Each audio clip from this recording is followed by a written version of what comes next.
পাঞ্জাবে প্রধানমন্ত্রী নিরাপত্তায় নজিরবিহীন গাফিলতি। বিক্ষোভের জেরে উড়ালপুলে প্রায় 20 মিনিট আটকে রইল কনভয়। কেন্দ্রীয় স্বরাষ্ট্রমন্ত্রকের রিপোর্ট ঘিরে চাঞ্চল্য।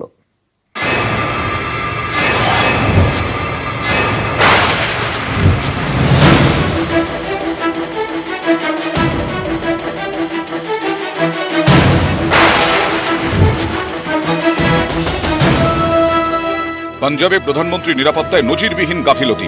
নরেন্দ্র মোদীর যাত্রাপথে বিক্ষোভ। উড়ালপুলে প্রায় 20 মিনিট দাঁড়িয়ে রইল কনভয়। কেন্দ্রীয় স্বরাষ্ট্রমন্ত্রকের রিপোর্ট ঘিরে চাঞ্চল্য। বুধবার সকালে পাঞ্জাবের ভাতিন্ডায় নামে প্রধানমন্ত্রীর বিমান। সেখান থেকে হেলিকপ্টারে হুসেইনিওয়ালা যাওয়ার কথা ছিল তাঁর। হুসেইনিওয়ালায় শহীদদের শ্রদ্ধা জানাতেন তিনি। কেন্দ্রীয় স্বরাষ্ট্র মন্ত্রকের দাবি, আগে থেকে ঠিক করা এই কর্মসূচিতে বাদ সাধে আবহাওয়া। প্রবল বৃষ্টি এবং দুর্যোগের কারণে কপ্টারের পরিবর্তে গাড়ি করেই হুসেইনিওয়ালার উদ্দেশ্যে রওনা হন প্রধানমন্ত্রী। হুসেইনিওয়ালা থেকে 30 কিলোমিটার দূরে একটি উড়ালপুলের ওপর হঠাৎই থেমে যায় কনভয়। কারণ পথ আটকে বিক্ষোভকারীরা। প্রায় 20 মিনিট এভাবেই দাঁড়িয়ে থাকে প্রধানমন্ত্রীর কনভয়। শেষ পর্যন্ত গাড়ি ঘুরিয়ে ভাতিন্ডা ফিরে যান মোদী। ততক্ষণে শোরগোল পড়ে গেছে দেশ জুড়ে। তুঙ্গে উঠেছে বিতর্ক। শুরু দোষারোপ পাল্টা দোষারোপের পালা। ਇਹਦੇ ਵਿੱਚ ਕੋਈ ਲੈਪਸਿਸ ਨਹੀਂ ਹੋਏ। নিউজ 18 বাংলা। পাঞ্জাবের উড়ালপুলে 20 মিনিট আটকে প্রধানমন্ত্রীর কনভয়। শোরগোল দেশ জুড়ে। দায় নিয়ে চাপানুতোর কেন্দ্র এবং রাজ্যের মধ্যে। কি বলছে প্রোটোকল? বিক্ষোভে থমকালো প্রধানমন্ত্রীর কনভয়। পাঞ্জাবে 20 মিনিট উড়ালপুলেই আটকে নরেন্দ্র মোদী। শোরগোল দেশ জুড়ে। দায় কার তা নিয়ে তুমুল বাকযুদ্ধ কেন্দ্র এবং পাঞ্জাব সরকারের মধ্যে। কি বলছে নিয়ম? সূত্রের খবর, দেশের অভ্যন্তরে সফরের সময় প্রধানমন্ত্রীর রুট ঠিক করে স্থানীয় পুলিশ। তারপর আলোচনার ভিত্তিতে চূড়ান্ত সিদ্ধান্ত নেয় এসপিজি। প্রয়োজনে বিকল্প পথের ব্যবস্থা রাখা হয়। বিকল্প পথ না থাকলে পরিকল্পনা বদল করা হয়। নিরাপত্তা বিধি অনুযায়ী গাড়িতে ন্যূনতম দূরত্ব যাওয়ারই ছাড়পত্র থাকে। এদিন গাড়িতে 30 কিলোমিটার পথ পাড়ি দেওয়ার কথা ছিল মোদীর, যা বিস্ময়কর বলেই মনে করছেন বিশেষজ্ঞরা। দেশের সব থেকে হাই প্রোফাইল ভিভিআইপিদের মধ্যে অন্যতম প্রধানমন্ত্রী। তার নিরাপত্তা নজিরবিহীন। বিশেষ গাড়ি, বিশেষ প্রশিক্ষণপ্রাপ্ত রক্ষী। সেই প্রধানমন্ত্রীর নিরাপত্তাতেই কিনা এমন গাফিলতি। বিশেষজ্ঞদের একাংশের মতে প্রধানমন্ত্রীর কনভয় এভাবে রাস্তার মাঝখানে দাঁড়িয়ে যাওয়ার ঘটনা বিরল। কারণ কনভয় দাঁড়ানো অবস্থায় প্রধানমন্ত্রীর নিরাপত্তা সব থেকে উদ্বেগের। এলাকা, পরিস্থিতি, বহুতল এবং প্রধানমন্ত্রীর অবস্থান দেখে নিরাপত্তার ব্যবস্থা করতে হয়। স্বাভাবিকভাবেই প্রশ্ন উঠছে, এই গাফিলতির দায় কার? বিশেষজ্ঞদের মতে প্রধানমন্ত্রীর যাত্রাপথে বিক্ষোভের আগাম খবর রাখার দায়িত্ব স্থানীয় পুলিশের। প্রধানমন্ত্রীর নিরাপত্তার দায়িত্বে থাকা এসপিজি বিক্ষোভের কথা জেনেও পথ বদল না করলে সেটা তাদের দায়িত্ব। অনেক সময় পুলিশের বারণ সত্ত্বেও ভিভিআইপিরা সেই পথে এগিয়ে যান। সেক্ষেত্রে সেটা সংশ্লিষ্ট ভিভিআইপির দায়িত্ব। নিউজ 18 বাংলা। প্রধানমন্ত্রীর রাস্তায় নিরাপত্তার গাফিলতির দায় কার? পাঞ্জাবের কংগ্রেস সরকারের দিকে অভিযোগের আঙুল তুলল বিজেপি। সভায় লোক না হওয়ায় অবরোধের অজুহাত। পাল্টা বলছে কংগ্রেস।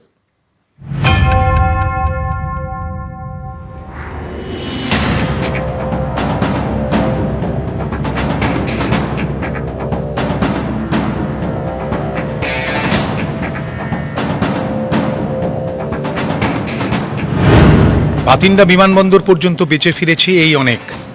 আপনাদের মুখ্যমন্ত্রীকে আমার হয়ে ধন্যবাদ বলে দেবেন। कोई भी गतिरोध नहीं है ऐसा आश्वासन पंजाब पुलिस ने प्रधानमंत्री जी के सुरक्षा दस्ते को दिया। क्या जानबूझकर प्रधानमंत्री जी के सुरक्षा दस्ते को झूठ बोला गया? ਉੱਤੇ 70,000 ਕੁਰਸੀ ਲਾਤੀ, ਬੰਦਾ ਆਇਆ 700। ਫਿਰ ਹੁਣ ਕੋਈ ਨਾ ਕੋਈ ਮੀਂਹ ਦਾ ਬਹਾਨਾ ਹੋ ਗਿਆ, ਕੋਈ ਹੋਰ ਬਹਾਨਾ ਹੋ ਗਿਆ, ਰੈਲੀ ਰੱਦ ਹੋ ਗਈ। ਹੁਣ ਜੇ ਚੰਡੀਗੜ੍ਹ ਵਾਲਾ ਰਸਤਾ ਰੁਕਿਆ ਹੋਵੇ ਤਾਂ ਲੋਕ ਪਿੰਡਾਂ ਨੂੰ ਹੋ ਕੇ ਆ ਜਾਂਦੇ ਆ, ਜਿਹਨੇ ਆਉਣਾ ਉਹ ਤਾਂ ਪਹੁੰਚੇ ਜਾਂਦਾ। ফিরোজপুরে মোদীর সভাস্থলের ভিডিও পোস্ট করেছেন কংগ্রেস মুখপাত্র রণদীপ সিং সুরজেওয়ালা। जब प्रधानमंत्री जी भटिंडा आए तो उन्होंने देखा कि रैली में भीड़ नहीं है। शायद भाजपा और मोदी जी ये स्वीकार नहीं कर सकते कि लोग उन्हें सुनने ना आए। उन किसानों को पुलिस द्वारा गोली मार देनी चाहिए थी? क्या उनकी खोपड़ियां उड़ा देनी चाहिए थी? या फिर उन किसानों को वहां से हटाने का प्रयास करना चाहिए?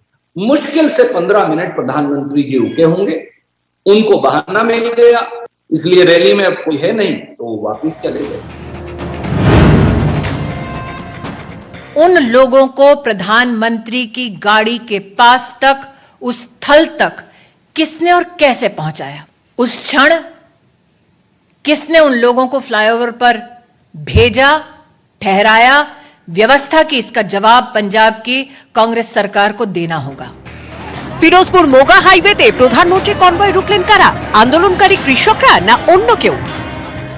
ये बिल्कुल गलत है कि प्रधानमंत्री जी जब पंजाब में आए तो उनकी सिक्योरिटी लैप्सेस दिखाकर उनको खतरे के साथ को जोड़ा जा रहा है। आगे एजिटेटर बैठे हैं, पीछे काफी पीछे गाड़ियां रोककर बता दिया गया कि आगे एजिटेशन वाले एकदम सड़क पे आकर बैठ गए। सेफ साइड के लिए प्रधानमंत्री जी को बोला गया कि आप पीछे आ जाएं, हम अदर रूट या बाई हेलीपैड आपको ले चलते हैं, लेकिन उन्होंने वापस जाने का फैसला किया।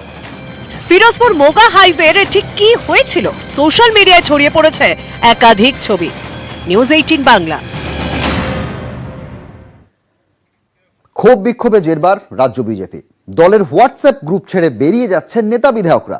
রাজ্য কমিটি থেকে বাদ পড়ে গোপন বৈঠক করছেন নেতারা। সামাল দেবে কে? রাজ্য বিজেপি নেতারা দুর্বল, কটাক্ষ তৃণমূলের।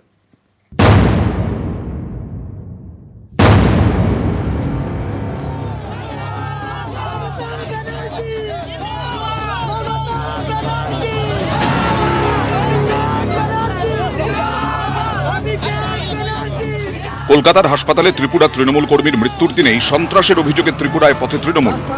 রাজভবন অভিযান ঘিরে উত্তেজনা আগরতলায়। পুলিশ মিছিল আটকালে রাজভবনের সামনেই বসে পড়েন তৃণমূল কর্মীরা। পুলিশ অবস্থান তুলতে গেলে উত্তপ্ত হয়ে ওঠে পরিস্থিতি।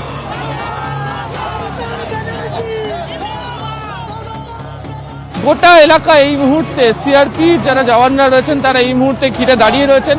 তৃণমূল কংগ্রেসের কর্মীরা বলছেন কোনোভাবেই তারা এখান থেকে সরবেন না। কিছুক্ষণ আগেই রাজভবনের তরফ থেকে জানানো হয় সেটা হচ্ছে যে রাজ্যপাল অসুস্থ, সেই কারণে তিনি দেখা করতে পারবেন না। আমরাও বুঝতে পারছি না যে কেন আটক করছে। আমরা তো শান্তিপূর্ণ আন্দোলন করেছি, আমরা চেয়েছি রাজ্যপালের সাথে গিয়ে দেখা করতে, গিয়ে আমাদের যে ডেপুটেশন আছে সেইটুকু জমা দিতে, কিন্তু কেন আটক করা হলো আমরাও বুঝতে পারছি না। ওদের রাজভবন অভিযান ছিল আজকে, তো অ্যাকর্ডিংলি প্রোগ্রাম যখন ওদের শেষ হয়ে যায় আমরা বলেছি, রিকোয়েস্ট করেছি ভিআইপি রোড ছেড়ে দেওয়ার জন্য।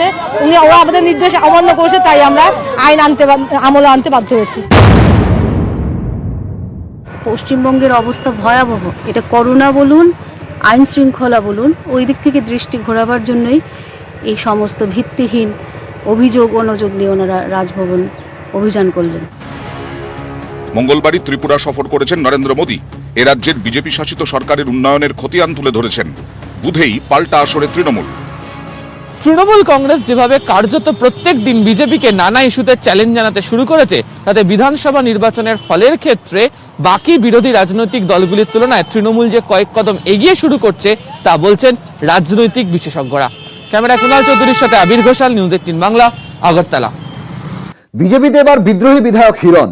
দলে গুরুত্ব নেই অভিযোগে ছাড়লেন বিজেপি বিধায়কদের হোয়াটসঅ্যাপ গ্রুপ। ক্ষোভ উগরে দিলেন দিলীপ ঘোষের বিরুদ্ধেও।